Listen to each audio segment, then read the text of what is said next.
Welcome back. We turn now to the media getting criticized for misreporting a number of stories. First case, a spokesman for President George W. Bush now says a New York Times story claiming George W. will not vote for President Trump is, quote, completely made up and false, that George W. is retired from presidential politics and has not indicated how he will vote. Let's welcome back to the show Media Research Center President and founder Brent Bozell. Great to have you back on, Brent. The New York Times has not yet updated its article with that statement. Your reaction?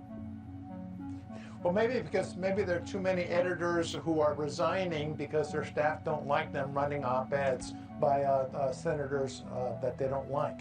This newspaper is making a mockery of journalism. How many stories have we seen now, Liz, where the New York Times has come out and saying, we spoke with 17 sources, 29 people told us, 1,484 people say, but they never cite any source that they have, and they get caught over and over with a story that isn't true. Here we go again.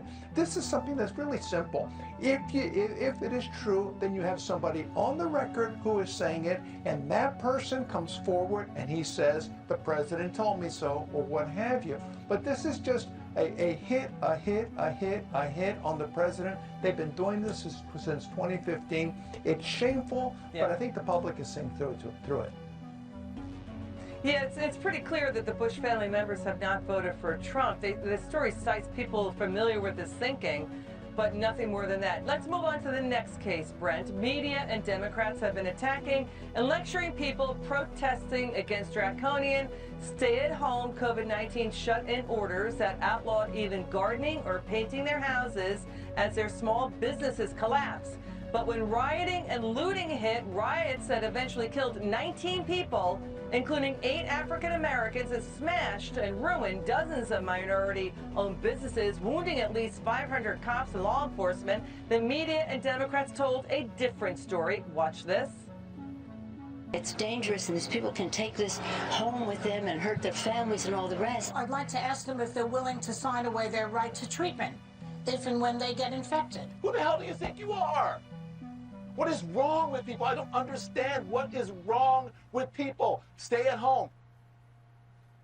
This is mostly a protest.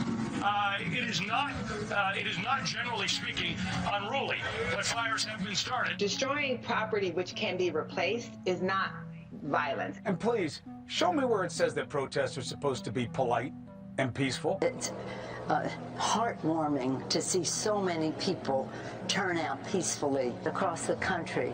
It's bringing people together, community with unity. Your reaction to that, Brent?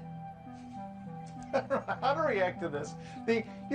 All the stories in the media about the irresponsibility of people being on the beaches, all the stories in the media about the irresponsibility of going to church, and I might add, members of Congress and governors too, not just the media, with all the statements they made, my godforsaken governor here in Virginia being one of them.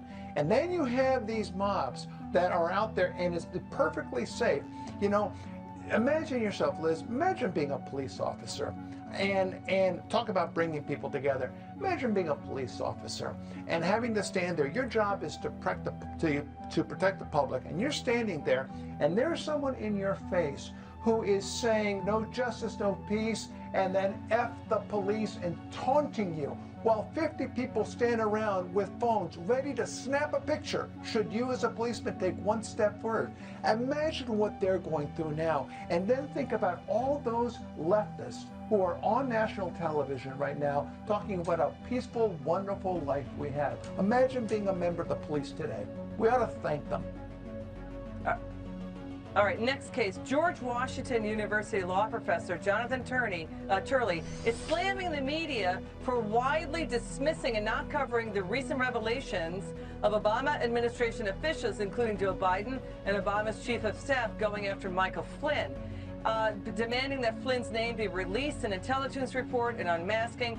He's also blasting the media for not reporting the chilling details of prominent figures who pushed Trump-Russia collusion on the media, like Susan Rice and James Clapper, but then behind closed doors testifying to House Intelligence they had no proof of that. Jonathan Turley, Brent, is also saying, where is the media coverage of Joe Biden and Barack Obama monitoring and keeping close tabs on the Trump Russia probe. Basically, the use of U.S. intelligence powers to investigate a political opponent when there was no there, as Rod Rosenstein has just, the Deputy Attorney General, who's now no longer at DOJ, he testified to that.